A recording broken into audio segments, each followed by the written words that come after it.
Did the NPS cover up a Florida Bigfoot sighting to prevent a flood of poachers and trophy hunters? In 1985, two never-before-seen trail cam photos captured a strange figure deep in the Florida wilderness, at a time when poaching was rampant and several species were nearing extinction. Welcome to Parks Unseen. I'm your host, Liam Wolf. Tonight, we uncover a long-buried ranger report and a trail cam photo pulled from the buried archives of the National Park Service, evidence that points to a cover-up in the Everglades, carried out to protect a fragile ecosystem already under siege. Date: August 3, 1985. Case ID number 412. Location: Everglades National Park. Time: 1 p.m. Reporting Officer: Ranger F. Hill. Incident Report Summary. A wildlife photographer claims to have been chased by an unknown animal near the Gumbo Limbo trailhead. Details of the encounter. Around 11 a.m., while on routine patrol near Royal Palm, my partner and I were flagged down by a man coming in from the woods, soaked and visibly shaken. He was carrying a camera pack and two trail cams, one of which was cracked. He identified himself as a wildlife photographer with a temporary use permit for camera installation along backcountry trails. He'd been out the past few days setting up motion-triggered camera rigs around the area. Not baited, just low-impact photo traps. This morning, he came back to collect them. His loop started from Long Pine Key, and by the time he got to his last trail cam near Gumbo Limbo Trail, he said he could tell something was following him. At the trailhead, while unstrapping the final trail cam, something came out of the tree line. A large animal covered in reddish-brown fur, howling as it charged at him. The photographer bolted straight toward a slough and swam across to get away. He lost some gear in the water but made it out with only minor scratches. We told him to wait at Royal Palm Station while I went to check the site. My partner dropped me off near the trailhead along Main Park Road and I went in on foot. About 100 meters in, I started scanning for signs of large animal activity. The first thing I noticed were prints, wide and oval-shaped. Looked like bear tracks to me, front and back. Given the depth and spacing, I figured it was an adult black bear, probably startled the guy and gave him a scare. I followed the tracks cautiously. Roughly a kilometer down the trail, I caught a strong stench in the air, like roadkill left out too long. Sure enough, I found a carcass tucked into the brush. It was a black bear, male, approximately 200 pounds. The carcass was fresh, but not scavenged. No drag marks or bite wounds. Strangely, its ribs were punctured, like something had crushed its chest in one go. It didn't look like a gator or panther kill. A few feet away, I noticed a second set of tracks, like a barefoot human, but much bigger. Toes and heel were clear in the mud. No shoe pattern. I thought maybe someone had gone barefoot for God knows what reason, but there weren't signs of campfire or any gear nearby. The bear had no visible bullet wounds either, so it couldn't have been a poacher. And who walks barefoot in the swamp to hunt? I followed those tracks toward the slough where the camera was supposed to be. The stench was still hanging around. I spotted the trail cam still intact, strapped to a tree. As I crouched down to unhook the mount, I heard a deep growl nearby. Behind some brush, about 20 feet out, something shifted. I stood up and drew my sidearm, thinking it might still be a bear, until it stood upright. It was a massive, hulking, primate-like species. Broad shoulders, long arms, hands almost to its knees, flat-looking face with no visible snout. The smell hit me again, worse than before, just rot and musk. I shouted to try to scare it off, but it didn't flinch. Then it started moving toward me. I fired 3 warning shots in the air, then another pointed towards the ground in front of it. That finally spooked it. It turned and ran, not on all fours, but upright the whole way. I grabbed the camera and ran, My partner had heard the shots and was already headed in. We met on the trail and returned to the station. The photographer reluctantly surrendered the trail cams. Any relevant photographs will be submitted with this report. I recommend the immediate closure of Gumbo Limbo Trail and increased patrols across the eastern interior of the park until this animal is located and contained. While I can't yet confirm its species, we can't risk drawing unwanted attention from poachers or trophy seekers. This report is submitted for official documentation by Ranger F. Hill of Everglades National Park. A startling encounter. A civilian and a federal officer both reported coming face-to-face with a large, unidentified animal, one they couldn't match to any known species. Yet, until now, this incident has remained completely out of public view. No press coverage or internal memos that we know of, just a quietly filed report. When we first uncovered this case, we noticed something strange. There were no photographs attached, despite Ranger Hill's statement that film was submitted as evidence. At first, we assumed it had been lost or removed altogether. But then, buried in a separate envelope marked number 412 for development, we found something unexpected: a single roll of film. The envelope was still sealed, never opened. We brought it to restoration experts who used modern development techniques to recover the images. Most were ordinary: gators, raccoons, deer, but a few frames stood out.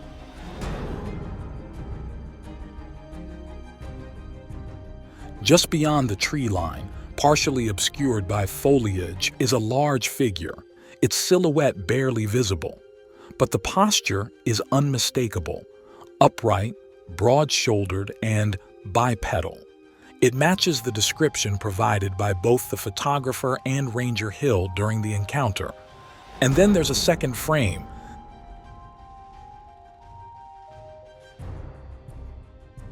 This one is blurrier and crooked, as if the camera had been jostled while the shutter fired. The same figure appears again, caught at a slightly different angle. Based on the incident report, we believe this second shot was triggered accidentally, likely as Ranger Hill was detaching the camera from its mount, just moments after hearing the creature growl. Since the trail cam photos are ambiguous, we have to lean into the incident report for further validation. If a wildlife photographer, someone who professionally documents native species, and a park ranger, trained in tracking and identification, both say with 100% confidence that this animal wasn't a bear, then what exactly did they see? Let's look at the possibilities.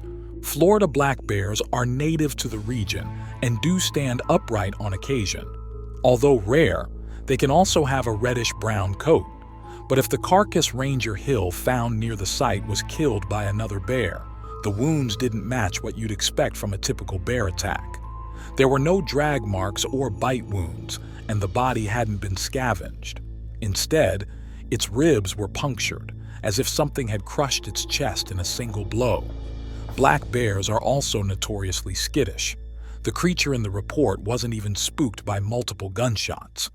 Believe it or not, escaped primates were a real problem in Florida during this era.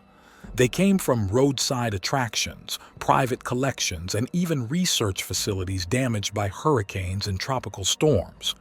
But the only primate species recorded to have escaped are vervet monkeys and rhesus macaques, which don't come close to the size or strength of the creature described in the report. And while it's not impossible that a larger species, like an orangutan perhaps, could have escaped into the wild and gone unreported, their proportions and posture still don't quite match Ranger Hill's account or the trail cam photos. Could it have been a person? Ranger Hill did consider the presence of poachers. The tracks he found were undeniably human-like, showing a heel and toes despite their large size. But the moment he came face to face with the creature, he was certain this was not human. He called it an animal. So if this thing doesn't have the behavior of a bear, the proportions of a panther, the size of escaped primates in Florida at the time, or anything remotely human, what could it be? To me, there's only one answer: Bigfoot. Or, more specifically, considering this encounter occurred deep in swamp country, Bigfoot's Florida relative, the skunk ape. What do you think? Was it a skunk ape that chased a photographer and confronted a ranger that summer in 1985? Its size and aggressive behavior seem to line up. But if you have another theory, we want to hear it. Let us know in the comments below. So why didn't this make headlines? Why was it buried in the park's own records? Let's start with what Ranger Hill actually recommended: the immediate closure of Gumbo Limbo Trail, calling for increased patrols across the Everglades. His priority was to locate and contain the animal before poachers did. His urgency makes sense given the context. Poaching was rampant around the 1980s. Black bears and alligators were frequently killed illegally, often for specific body parts. Bear gallbladders were sold on the black market for use in traditional medicine to treat life-threatening cancers, liver ailments, and pain in general, sometimes fetching thousands of dollars overseas in China, Hong Kong, Japan, and Taiwan. Their paws, teeth, and claws were turned into novelty goods often sold across East Asia. Alligator hides were processed into high-end leather boots and handbags, while skulls and teeth were sold in roadside gift shops. They have value for tanning and leather. They have value for food, There's a black market for the pet trade. But the most severe crisis was with the Florida panther. These cats were federally listed as endangered under the Endangered Species Act in 1967. Then in 1981, the U.S. Fish and Wildlife Service warned their numbers were critically low and on the brink of disappearing. By the mid-1980s, biologists estimated only 20 to 30 adults remained in the wild. Human conflict drove panthers to the brink. First, livestock ranchers removed big cats by any means necessary. East of the Mississippi, panthers were eventually driven into a tiny swampy corner of Florida. Poaching, habitat loss, and vehicle strikes had decimated their numbers, and even a single illegal kill could have catastrophic consequences for the population. Yet, enforcement was spotty at best. Wildlife officers were few and far between, and illegal hunting often went unpunished. Now imagine what would happen if a new apex predator were introduced to this already fragile ecosystem and captured on film. A creature large enough to kill a bear and bold enough to chase a person through the backcountry. That kind of sighting would have made national news and invited the worst kind of attention: armed hunters, poachers, and trophy seekers flooding into the park. For those already trafficking bear parts or gator skins, this would have been the ultimate prize, the next monster to mount. And for the panther, which already hovered at the edge of extinction, this added chaos could have been a death sentence. So what would have been the most practical move by park officials? Suppress it. Don't develop the film or file the report through normal channels. Don't risk turning the Everglades into a hunting ground. And that's exactly what appears to have happened. The envelope marked for development was never opened. The case was never followed up. It was all quietly shelved. And just like that, an extraordinary sighting was erased.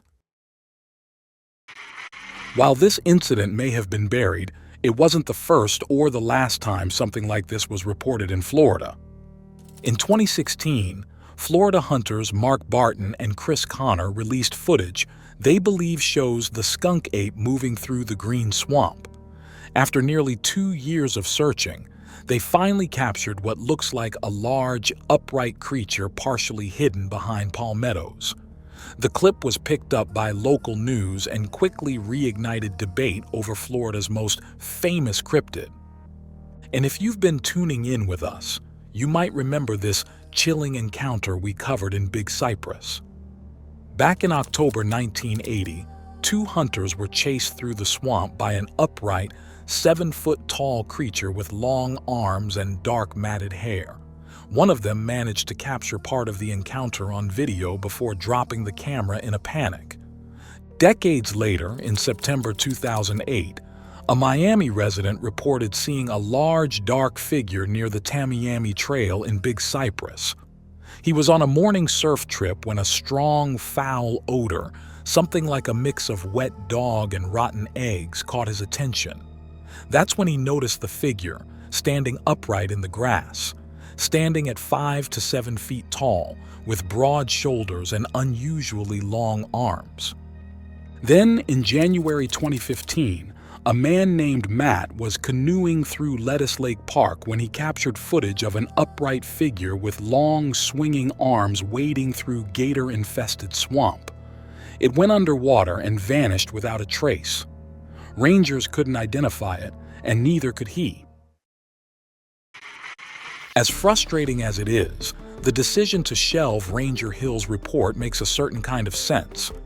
As much as I want every shred of cryptid evidence to be made public, analyzed, studied, and shared, in this case, I get it.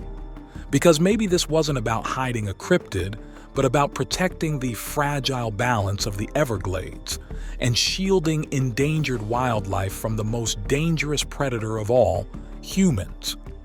If you've ever been out in the glades and seen or smelled something strange, we'd love to hear about it.